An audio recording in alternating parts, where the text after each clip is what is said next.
Thank you very much, Your Excellencies, ladies and gentlemen, President, Prime Minister, Ministers. Vera, let me just start by saying that thanks for bringing us for this timely and topical meeting. It's timely and it's topical, like you heard from our President, Head of State, and Prime Minister, because we are in changing time. The world is changing quickly. And today, we can really consider, like I said, to talk about different narrative, different paradigm to deal with universal health coverage. It's impossible today to talk about universal health coverage by just thinking about public services. It's impossible. You cannot. Innovation is not coming from government anymore. Innovation is coming from private sector. Today, we have artificial intelligence, digital health. We are talking about disruptive innovation every single places. And I remember when I joined UNAIDS, and I want to share that, we were giving 18 pills a day to a sick person. We would have never, I said, reached 22 million people on treatment if we were not working with private sector to change completely the dynamic and to make sure that today we will be giving them only 1 pill a day. And soon it will be 1 injection every 4 months. So that's what will make us going to universal coverage. And universal coverage is about social justice. It's about what you were saying. It is about fighting inequities.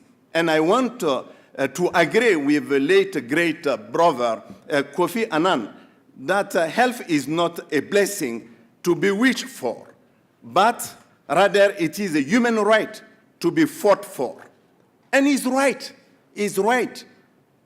because without making health a right for every single citizen, it will not be possible for us to talk about achieving our dreams of 2030. How we can go for sustainable development goal when we are seeing vulnerability in a different part of our world. And I can tell you, from Baltimore to Bamako, I am seeing those vulnerabilities. Pocket of people left behind, not having access to health care. And that's why going to scale will happen only if we work with private sector. Thanks, Vera, for bringing this meeting, for making that a reality. I think in this room, I'm seeing also leaders of tomorrow. I'm seeing business people, I'm seeing researchers, I'm seeing presidents who are convinced that innovation and creating space for business is important for the transformation of our continent. And that's why I am pleased and I am having hope that the challenge we are having to finance health for our people across the continent could be a reality. And thanks for producing this report.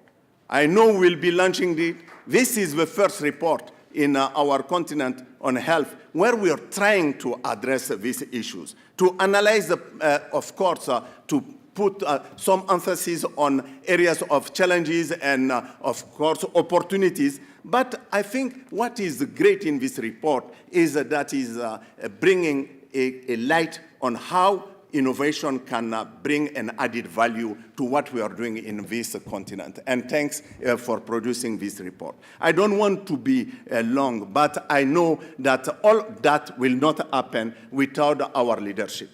Leadership, governance is critical. You don't transform the space for bringing private sector, for making sure that what we want to really see happening without changing on policies. Policy environment is critical. Choosing to prioritize health financing is a political choice. It is not just about political will. I am meeting so many of my brothers' leaders. They all have political will, but it's about political choice. I decide to put my money here or not. It's not a will. Will is there. We all have a will. But it is about political choice. So for a long time, I was trying to say to my sister, and I want to welcome you, Ngozi, and I remember sitting many occasions in her office when she was Minister of Finance, trying to convince, to say, Ngozi, how you can lead to make sure that we don't talk in isolation. Minister of Health sitting in corner, how you can bring your friends, Minister of Finance, so we can try to explain that investing in health is not a cost. It is not an expenditure. It is an investment for people. It is about really having return for changing the life of our society. And I think she did it. She managed to put a lot of resources in Nigeria to really help us to change completely the course of the epidemic there. So I want to welcome that.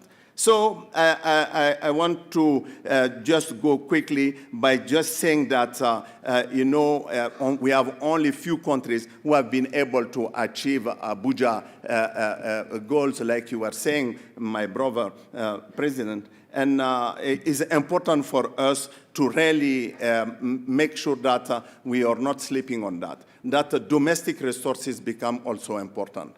Because it's a catalytic resource, but it is a very important catalytic resource. It's helping us to set norms which will attract the private sector.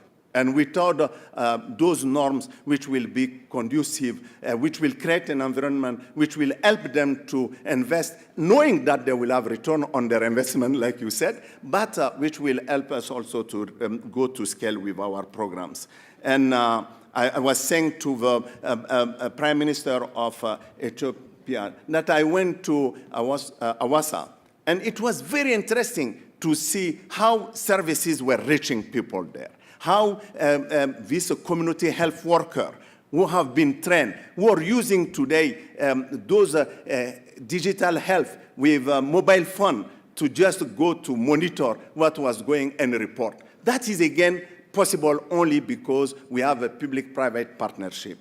And thanks for organizing this meeting. And I want just us, before leaving this room, to remember that many of our countries are faced with a serious problems in terms of investing on health. And unfortunately, taking just the example of Sierra Leone, over 10% of the income of the poorest quintile of the population is spent on medical care. So 10% is impossible in that case to really fight Ebola, to fight any emerging epidemic. So the very poorest people in our societies continue to bear an excessive burden of ruinous health expenses.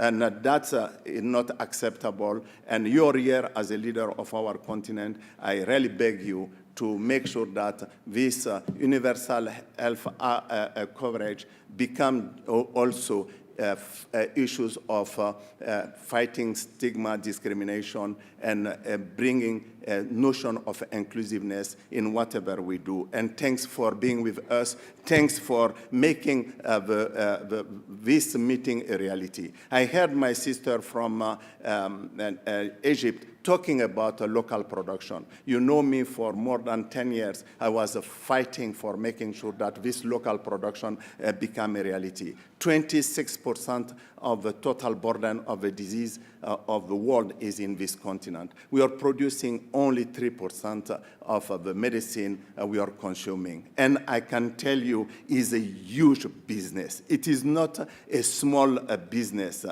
Today, we can talk about almost the pharma sector is expected to grow from 14 billion in 2017 to 22 billion by 2025, a threefold increase in only 8 years. So strengthening partnership with the private sector, making this certainly a sector where they can come and invest will bring a stronger Africa and will help us to really make sure that our people will have access to products of quality, but also a product which could be accessible. Thank you very much.